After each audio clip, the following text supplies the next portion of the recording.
பிரியமானவர்களே, ஆண்டவர் இயேசுவின் நாமத்தில் வாழ்த்துக்கள்.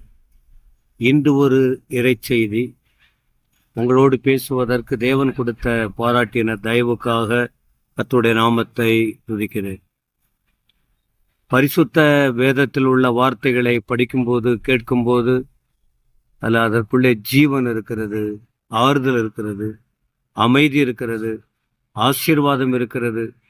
அதை படிப்பவர்களுக்கும் அதை தேடுகிறவர்களுக்கும் ருசிக்கிறவர்களுக்கும் தான் நன்கு தெரியும். கடந்த நாட்களில் உங்களுக்கு தொடர்ச்சியாக ஒரு 5 செய்திகள் ஒரு குறிப்பிட்ட சம்பவங்களை வைத்து கொடுக்கப்பட்டது. இன்றைக்கும் ஒரு வார்த்தை மத்தேயு சுவிசேஷம் 9ஆம் அதிகாரத்தின் 9ஆம் வசனத்தில் ஒரு காரியத்தை சொல்ல விரும்புகிறேன். ஒரு இடத்துக்கு போன பின்பு ஆண்டவர் அற்புதங்களை செய்தார். அநேகர் ஆசீர்வதிக்கப்பட்டார்கள். ஒரு எங்கே போனாலும் அநேகருக்கு ஆசீர்வாதம் தான்.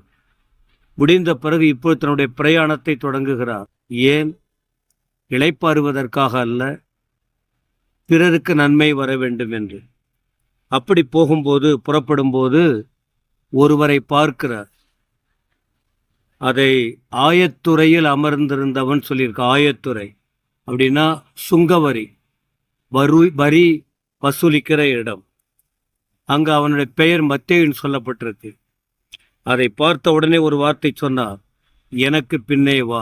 அவ்வளோதான். அவன் பெயர் தெரிஞ்சிருக்கலாம். உட்கார்ந்திருந்த மனிதனை பார்த்தா அவனுக்குள்ளே ஏதோ ஒன்று இருக்கிறது மட்டும் கண்டுபிடிச்சிட்டார் ஆண்டவர். அதனால எனக்கு பின்னே வா என்று சொன்னார். அவன் உடனே ஆண்டவருக்கு பின் சென்றான். பிரியமானவர்களே, ஒவ்வொருவரை குறித்தும் தேவன் ஒரு பெரிய நோக்கம் வைத்திருக்கிறார். நீங்க எங்க இருக்கலாம், உங்க உள்ளான வாழ்க்கை ஆண்டவர் அறிவார். நீங்க வெளிப்படையா எப்படியோ இருக்கலாம், ஆனா நீங்கள் ஆண்டவருக்கு தேவை. எங்களுக்கு யாருக்கு நம்ம பிரயோஜனம்? நாங்க எம்மாத்திரன்னு யோசிக்கலாம். இல்லை, உங்களை கொண்டு பெரிய காரியங்களை செய்வதற்கு ஆண்டவர் முன் குறித்திருக்கிறார், தீர்மானித்திருக்கிறார். அவர் பார்வையில் நீங்கள் இருக்கிறீர்கள். எனவே பல கோணங்களில் உங்களோடு அவர் இடைபடுவார், பேசியிருப்பார்.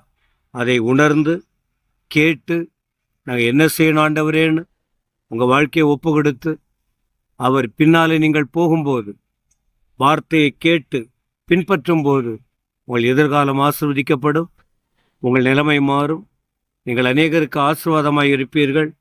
தேவன் உங்களுக்கு அந்த நல்ல கிருபைகளை தந்து நடத்துவார் என்று நம்புகிறோம். கர்த்தர் உங்களை ஆசீர்வதிப்பாராக.